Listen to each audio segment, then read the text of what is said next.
Hi, I'm Avery Davidson. Thank you for joining us for This Week in Louisiana Agriculture, the only TV show bringing Louisiana farmers and consumers together every week. We'll talk about Kristen Oaks White a little bit later in the show. A disaster this late in the Louisiana growing season usually means a hurricane. Now, while the tropics were unusually quiet last month, 2 weeks of rain in the grain growing areas of the state caused extensive damage to crops ready for harvest. TWILA's Neil Melanson travels to Concordia Parish, where one farmer's hopes for the most expensive crop he's ever grown are being washed away. It's all sunshine at this Jonesville grain elevator. The corn crop is largely done and the trucks are lined up to dump what remains of the crop.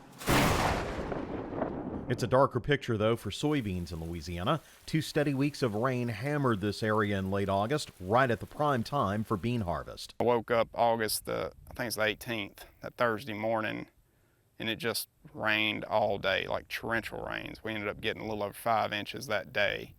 And then for 8 more days after that, we got rain. Sometimes it'd only be a ½ inch, other days it was a couple of inches, but over the course of the next 8 days, so 9 days total, we got anywhere from probably 12 to 15 inches, kind of depending on which area of the farm you're on. Farmers like Miller are used to late season rains and even hurricanes. However, a tropical system might have done less damage than this. Unlike a hurricane where that blows through and then you may have some wind and even some sunshine after the storm, this weather event just sat here with clouds and mist even when it wasn't pouring down. So anywhere from over a foot to 18 to 20 inches in some areas of rain, all within a week's time, when the crop was at its most ripe, harvest ready time frame, just spells disaster. Brown and Miller aren't seeing much good among the 3,000 acres of beans here. Actually, I think some of the beans that weren't dead were actually worse. And that's how it kind of all started. At that point in time, it was either sprouted or they still looked pretty good. But after another 4 or 5 days of rain, most everything, we've peeled open, it's pretty bad. They're black or they got mold on them. It's definitely gone downhill, and now, we're just kind of in a salvage situation. To add insult to injury, Miller had irrigated this land more times than ever this year due to early summer drought. Many in this area believe this to be their most expensive crop ever that might now make only pennies on the dollar. We've irrigated these beans 8 times. I've never irrigated that much in my career. Been farming for 17 years, and I've had irrigated ground for probably 12 or 13 of those years. And the most I'd ever done before this was 6 events. Brown says in the meantime, farmers need to have their documents in order and stay in contact with their local Farm Bureau parish office. Let us know what we can do. Obviously, keep record of what's going on. Talk with your crop insurance agent. Talk with your local FSA office. But right now, we're in a wait and see stage. But Farm Bureau's not standing around waiting. We're out working, trying to make sure our folks in D.C. know what's going on.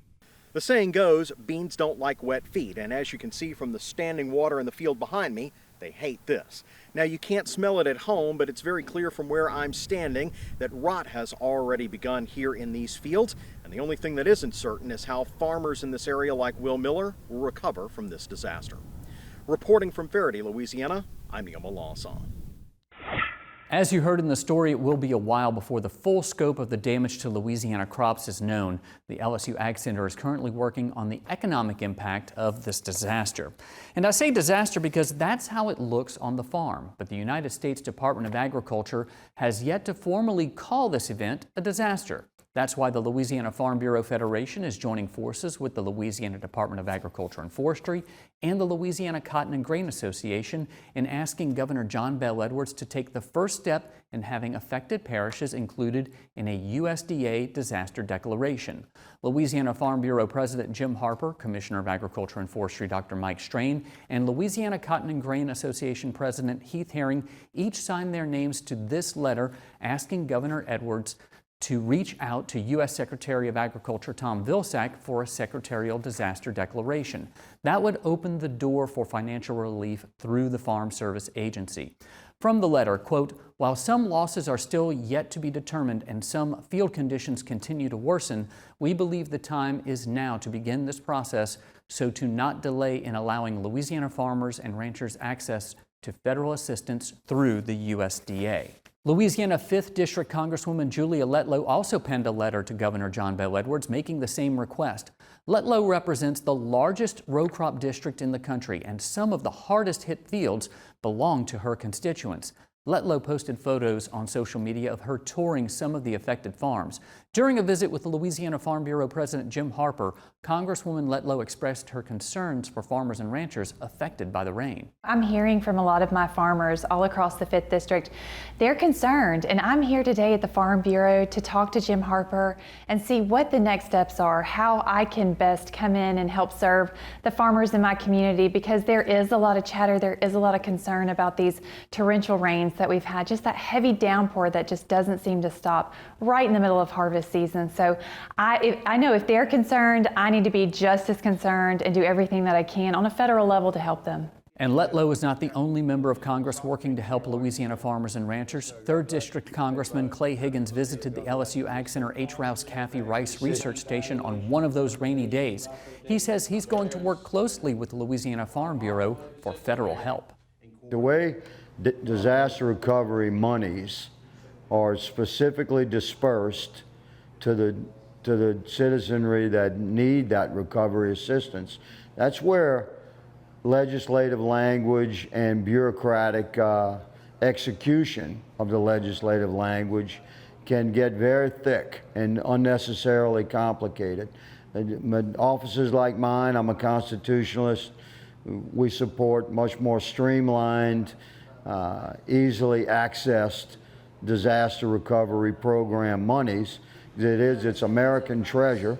It's been harvested from American taxpayers and workers across the nation in order to give our brothers and sisters a hand up when we suffered some kind of a natural disaster. So it's when the bureaucracy of the federal government itself is in the way of the delivery of that recovery money, I have a problem with that. And we've been working very closely with industry leaders in agriculture and local and state government for 6 years so that the next generation of disaster recovery laws and the bureaucracies that are associated with those laws are more streamlined and more easily navigated. Speaking of rice, according to the latest crop progress report from the USDA, rice harvest has been delayed. TWILA's Carl Wiggers traveled to Vermilion Parish, where farmers are making quite a mess harvesting this year's crop. Right now in rice harvest in South Louisiana, Vermilion Parish, we are probably running 2 to 3 weeks behind where we should be. The wet weather has affected us just like other parts of the state. In muddy conditions like this, you might have to put on tracks, or in some cases go out and buy another set of tracks that are added costs that you weren't used to. It's delaying second crop, it's delaying the new growth to come up. It's a gamble because with the lower yields this late in the season, you have to try to make every acre count, every barrel count. Right now, it almost feels like there's a hurricane barreling down on us, and God forbid that happen, but everybody's just in a panic. You have a few days of good, sunny, dry weather, and it's just a mad dash to try to finish. It's stressful because you fight in muddy conditions. You can't travel like you want. Equipment can't go in the field. It'll just trying to reduce the ruts. It's stressful in probably no way that you have anticipated, already being a very stressful season. with the high input costs that we saw earlier in the year, and we're still seeing, the commodity prices were fair to where you could actually do kind of a decent year, and all this is doing is putting a damper on all of that with lower yields and just added costs that were unforeseen. I don't want to say it's all doom and gloom. I mean, the harvest did start out very well. The yields were good. We were very fortunate to get out what we did at a time. We're just hoping that we can see an uptick in prices where we can continue doing what we enjoy. As you heard earlier in the show, the LSU Ag Center is working to sort out how much the weather has impacted harvest and yield numbers. One place we will almost certainly see an impact is the number of acres affected in the ratoon crop. We'll follow up on this in the coming months. Constant rains have also impacted sugarcane farmers across the state. They are racing to get their new crop planted while also preparing for this year's harvest, which is scheduled to begin in just a couple of weeks. LSU Ag Center correspondent Craig Gautreaux has this report from South Louisiana. While Louisiana has been spared from any tropical systems, the month of August saw nearly 4 months of rainfall in some areas of the state. All that rain has sugarcane farmers scrambling to plant acreage that will be harvested next fall. They are also mindful that this year's harvest is right around the corner. We've got a big sugarcane crop out there. So a lot of mills are going to be starting in mid-September. So with a very wet August, that really narrows your window of opportunity to get the crop planted. Like the daily scattered showers, some farmers are more than halfway with their plantings, while others are just starting.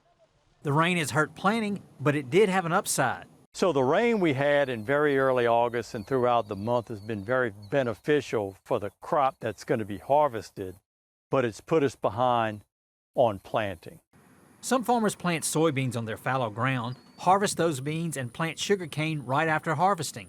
Farmers that were able to get their beans out before the rains came will reap the benefits. Those that didn't will be left with beans having significant damage. I've heard a few stories of people who got the beans out early that are cutting 60, 70 bushel beans. Unfortunately, after all this rain down in cane country, the bean crop is going to get docked at the elevator quite a bit.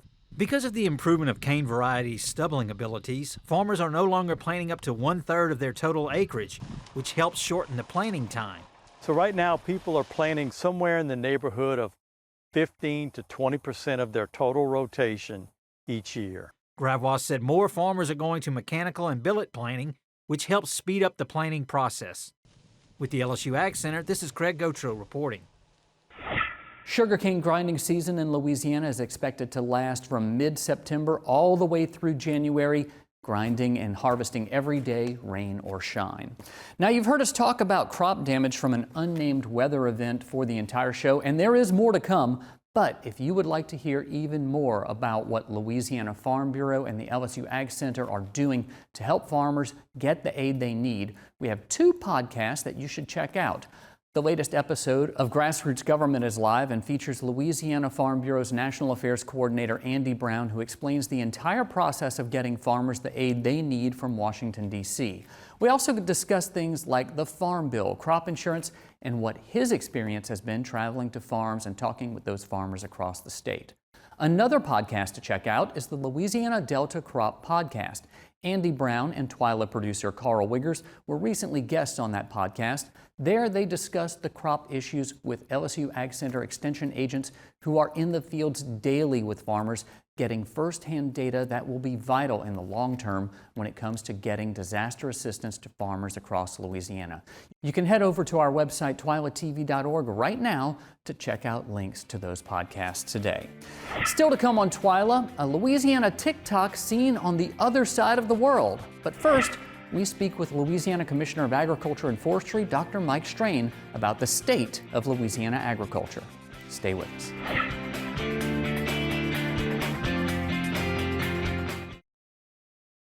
Hi, I'm John Fielder, and I'm the Vice President, Branch Manager of the Louisiana Land Bank Shreveport Branch. In today's market, where interest rates are all-time low, it's very hard to find an investment that can compare to timber, something that's consistent, and typically if you manage timber correctly, it'll grow possibly as much as 6 to 8% or more. If you're looking for that loan for timber, for recreation property, for cattle, crops, call me, John Fielder at the Louisiana Land Bank.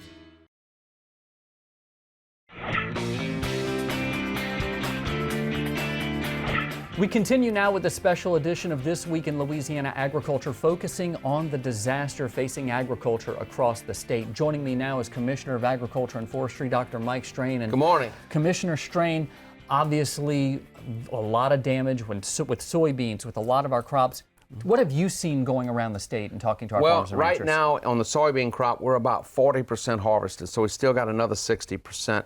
The beans we've harvested so far, the majority of them have been in very poor condition. If you look at overall numbers, you know, probably 30 to 50% of all the beans harvested have been poor to very poor. If you look at corn, we're about 95% harvested. Now, there is some damage in the corn crop as well, but it's not as severe.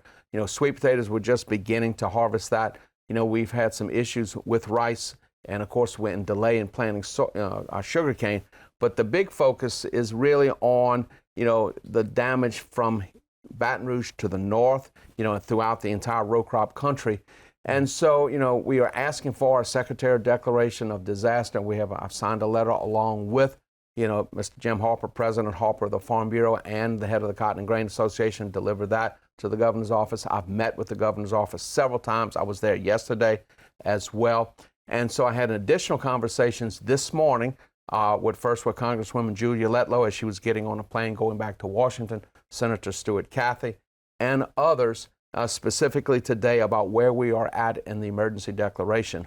Under normal circumstances, the way it works is that within 90 days of the end of the disaster, then what happens is that the governor, based on the preliminary results, makes a request to the USDA. So we're trying to speed that up a little bit, but we only have about 40% harvested. However, we need a declaration so that we can try to get some dollars in one of the ad hoc provisions, probably in the current CR, which will be issued on October the 1st. So we're pushing it, trying to get a declaration which may have to be amended, because again, we're only 40% harvested. We had prolonged rain, and really at the wrong time, right at harvest.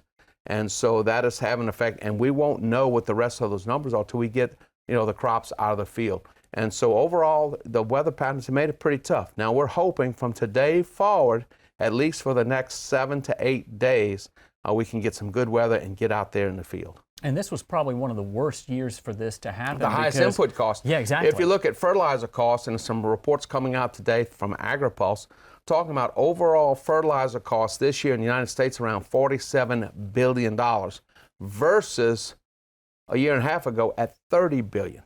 So you're looking at a greater than 50%, a 55, 60% overall increase in the cost of fertilizer, the highest input, the most expensive crop we ever put in the ground. Mm-hmm. That's the bottom line. And you're getting something for a bushel for your beans. That's right. That and so when you look at, you know, where we were doing pretty good until about a month ago when the commodity prices really got weak because of, again, the issues of the recession. You know, all the monetary policies changing, and immediately those commodity prices went down. So, you know, several things going on. We need to, you know, to get as much of the crop out, and the farmers need to get as much of that to the elevators. And then if you look, you know, there's been a shift. The value of the commodities today is less than they were 6 weeks ago. And so again, we'll be watching all of our grain elevators as well. So there's stress throughout the entire system. There have been a number of barges of grain that have been shipped downriver to the export elevators that have been turned around and said, no, we cannot ship them out because the quality isn't good enough. So a lot of companies that are still buying the soybeans, they're shipping them north, not south, not downriver, shipping them upriver to either blend them or go ahead and process them into feed. So it's going to be you know, some pressures there. We're also working, if we get a Secretary Declaration, which we are going to get, just a period of, you know, what the number is going to be and what the data is going to be, then our bankers will be able to encourage the farmers to take out USDA loans versus bank loans. So if we get that disaster declaration, which I know everyone's very confident is going to happen, what do our farmers and ranchers need to have? What do they need to be doing right now? The farmers need to keep very good records, okay? Keep very good records, because again, what happens with a secretarial declaration of disaster, it opens up the door for low interest loans, right, USDA loans, Also for such things as the ELOT program, Emergency Assistance for Livestock, Fish, and Honeybees. There may be some forage programs, because remember, we're coming after a drought. Believe it or not, we had a drought, then we had too much water. So one after the other. And then whatever other federal programs that we can get in gear. Also, though, with putting money in a CR, that creates the ad hoc programs. And what we've seen before is that money would come to the Department of Ag here, and then we were able to get it out to the farmers. Well, I'm glad that you're working so hard for our Louisiana farmers and ranchers. Well, it's a team effort. Everybody's working. I mean, everybody's pulling together in the same direction. We just have to speak loud enough so the rest of the United States hears us, so that we can get the dollars that we need to make sure our farmers stay in business. Because at the end of the day, the issues, the other topics of today, as you've seen as this morning, is that food costs went up 0.7% in August. That's 13.5% for the year. The bottom line is, if we don't take care of our farmers, food costs are going to continue to rise, and they will rise exponentially. And then that's going to affect everybody. Everybody, that's right. That's right. Thank you very much, Commissioner Strain. So we're going to stay on top of that. Be sure to keep good records. That way, whenever it's time to file for those monies, you have what you need. Well, still to come on TWILA, a baby boom for a TWILA boost. Stay with us.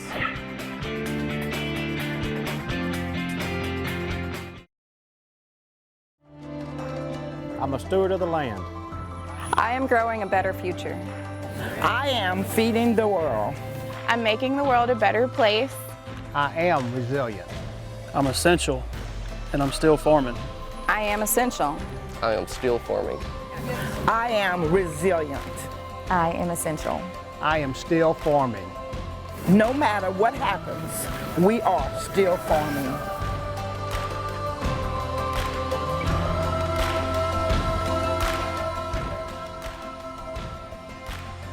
I am Farm Bureau. I am Farm Bureau.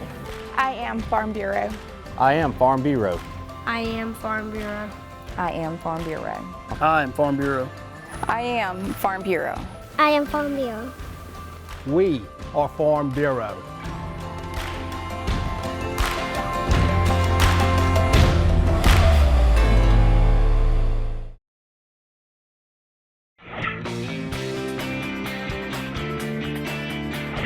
Farmers and ranchers use social media to tell their stories, showing the good and the bad when it comes to work that goes into feeding all of us. That's what this show is about. But TWILA and the Louisiana Farm Bureau are also on social media, and we help those farmers amplify their voices. Our newest place to do that is on TikTok, where our latest video showing the devastation of crops across the state has gone absolutely viral. TWILA's Brian Hendrickson put together this story from footage you've seen throughout the show, and it definitely struck a nerve on the platform, and some are calling it gut-wrenching. I hear the train a-coming. It's rolling around the bend, and I ain't seen the sunshine. I don't know when. I'm stuck in Folsom Prison, and time keeps dragging on. But that train keeps rolling on down to San Antonio. Over the weekend, this video racked up more than 500,000 views, 80,000 likes, more than 1,000 shares, and hundreds of comments from folks across the country sympathizing with Louisiana farmers. There were also comments from people a little less informed on the struggle farmers face during events like this. And that's what this show is really all about, connecting farmers, ranchers, and consumers. The farmers are the ones taking on all the risks, so people like you and me have the luxury to work away from the farm, still have food on our table tonight, and really appreciate what they offer to us in terms of the kind of lifestyle we can have. So those folks who are maybe a little less informed, if they watch this show, they'll learn something. It's now time for our TWILA Boost, and we could not think of anything more uplifting than what's been happening around here on TWILA while we've been on an extended break. And believe me, this break was not really planned. We knew we had developments that would take us off the air for a bit, but we're glad that y'all have been patient with us. You see, it started with us moving into a beautiful new building. The Louisiana Farm Bureau built an 85,000 square foot headquarters on Commerce Circle in Baton Rouge, and that's where we work and create TWILA. That meant all of our equipment, computers, cameras, everything, even my box full of toys, had to move over here. Now there's still some setup left to be done in the studio, so don't expect to see that new set until late October. Believe me, your patience will be rewarded.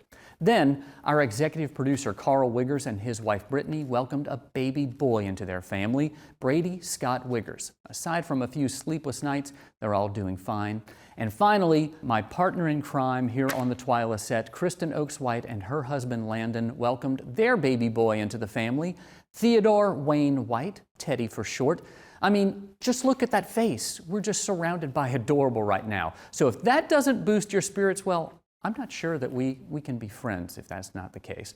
We're just so happy and tickled for all of them around here. Well, that does it for this edition of TWILA. Be sure to join us next week when we take you to an urban farm that's doing more than growing food. It's also providing opportunity. Until then, you can watch all of our stories online. Be sure to go to Facebook, follow us on Twitter and Instagram. For all of us here on TWILA, thank you for joining us. I hope to see you again right here next week.